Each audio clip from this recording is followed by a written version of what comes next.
మిత్రులు, ఆరోగ్యాభిలాషులందరికీ నమస్కారం. ఈ రోజున రాజముడి ఏదైతే ఉందో అది మనం మిల్లింగ్ చేయించుకుంటా ఉన్నాం అని మనం మాట్లాడుకున్నాం. ఈరోజు సమయం 11 గంటలు అవుతున్నప్పటికి కూడా ఈ రోజున నేను మా మిత్రుడు గణేష్ గారు కూడా రాజముడి ఏదైతే ఉందో అది మిల్లింగ్ చేయించడం. ఈరోజు రాజముడి అనేసరికి దళారులు ఏ విధంగా చేశారంటే ఎర్ర బియ్యాలు తీసుకుని అందులో వైట్ బియ్యాలు మిక్స్ చేసి ఇదే రాజముడి అని ఇస్తూ ఉన్నారు.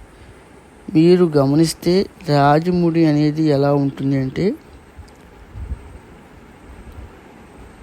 90 గింజలు అంటే 100 గింజలు తీసుకుంటే 90 గింజలు ఎర్రగా 10 గింజలు తెల్లగా ఉంటాయి. ఇది రాజముడి అని మా మిత్రుడు గణేష్ గారు చెప్పడం.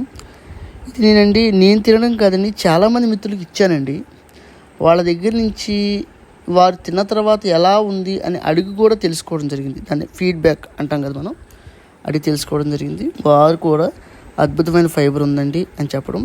ఈ మధ్యకాలంలో నేను చాలామందికి ఫైబర్ ఉన్న ఆహారం గురించి చెప్పమంటే నాకు తెలిసి చెప్పే ప్రయత్నం చేస్తున్నాను. 1 రాజముడి, 2 నవారా. ఈ రోజున మనం తీసుకునే ఆహారం ఏదైనా కానీ పిండి పదార్థం గ్లూకోజ్ లెవెల్స్ ఎక్కువ ఉండడం, దీనివల్ల ఎక్కువ ప్రాబ్లమ్స్ వస్తూ ఉన్నాయి.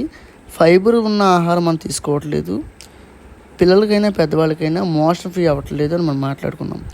ఈ రోజున ఫైబర్ ఉన్న ఆహారాలు ఏవైతే ఉన్నాయో అవి మేము పండించడం, మీ అందరికీ అందించడం కూడా జరుగుతూ ఉంది.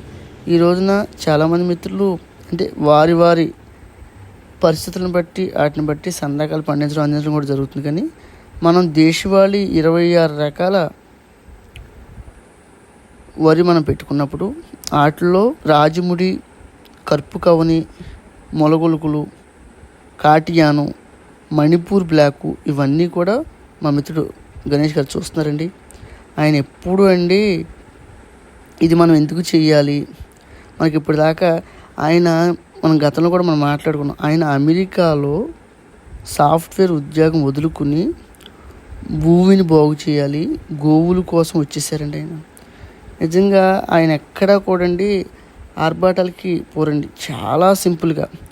నిజంగా ఆయన దగ్గర నుంచి చాలా నేర్చుకోవాలండి. ఆయన ఒక్కరే దాదాపుగా లాంగ్ వెరైటీలు 6 నెలలకు పైగా పండే పంటలు ఏవైతే ఉన్నాయో కర్పు కవని, రాజముడి, మొలగొలుకులు, కాటియాను అటువంటివి పండిస్తూ ఉన్నారు.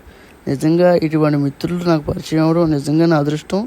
వారి దగ్గర నుంచి నేను ఇంకా నేర్చుకోవాల్సింది అయితే చాలా ఉంది. మిత్రులారా, రాజముడి కావాల్సిన వారు సంప్రదిస్తే మీ అందరికీ బియ్యాలు ఇచ్చి ఏర్పాటు చేద్దాం. నమస్తే.